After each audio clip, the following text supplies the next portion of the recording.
Hi guys, ഞാനിന്ന് ചെയ്യാൻ പോകുന്നത് ഒരു ആർട്ട് വർക്കാണ്. ഇത് സാധാരണഗതിയിൽ നമ്മൾ കുഞ്ഞിലെയൊക്കെ സമയങ്ങളിൽ ടീച്ചറില്ലാത്ത സമയത്തൊക്കെ നമ്മുടെ ബുക്കിൽ ഏറ്റവും ബാക്ക് സൈഡിൽ നമുക്കിങ്ങനെയൊക്കെ ഓരോരോ ആർട്ട് വർക്കുകളൊക്കെ ഓരോരുത്തർ ചെയ്യുമായിരുന്നു. പണ്ട് കാലങ്ങളിൽ ഞാൻ ചെയ്യുമായിരുന്നു. ഇങ്ങനെ മൈലാഞ്ചിയുടെ ഡിസൈനും ഇങ്ങനെയൊക്കെ ഓരോന്നൊക്കെ എടുത്തിട്ട് ഇങ്ങനെ ഫില്ല് ചെയ്യുമായിരുന്നു. അതേപോലത്തെ ഒരു ഡിസൈനാണിത്. ഇതിൻ്റെ പേര് ഓരോ ഡിസൈനും ഓരോ പേരുകളാണ്. പക്ഷെ ഇപ്പോഴാണ് അതൊക്കെ ഇങ്ങനെയൊക്കെ പേരുകളാണ്, ഇങ്ങനെയാണെന്നൊക്കെ ഞാൻ മനസ്സിലാക്കി തുടങ്ങിയത്. ഇത് ശരിക്കും പറഞ്ഞാൽ ഒന്നുമില്ല, പടം വരയ്ക്കണം അറിയണം എന്നൊന്നും ഇല്ല. അങ്ങ് വരയ്ക്കുക, ഒരു വളഞ്ഞ കുറേ വരകൾ വരച്ചിട്ട് അത് അതിൻ്റെ ഉള്ളിൽ നമ്മൾ ഫില്ല് ചെയ്ത് കൊടുക്കണം. നമ്മൾ ഓരോ പ്രാവശ്യം ഫില്ല് ചെയ്യും തോറും നമ്മളത് ഫുള്ള് ഫില്ല് ചെയ്യാൻ വേണ്ടി നമ്മൾ ശ്രമിക്കും.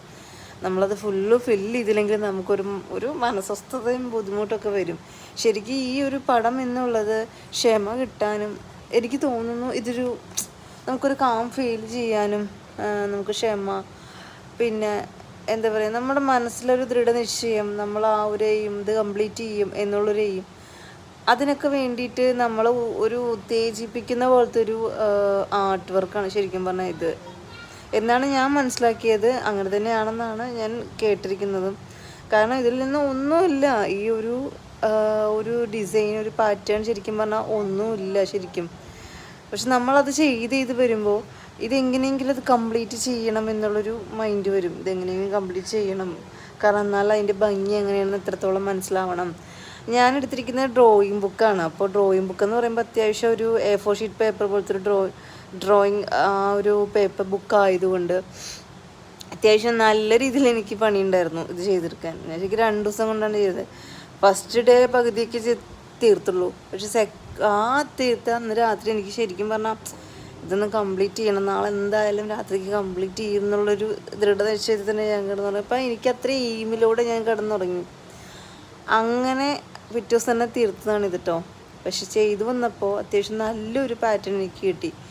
ഇത് നമ്മൾ കുഞ്ഞിലേക്ക് നമ്മൾ ചെയ്തിട്ടുണ്ട്.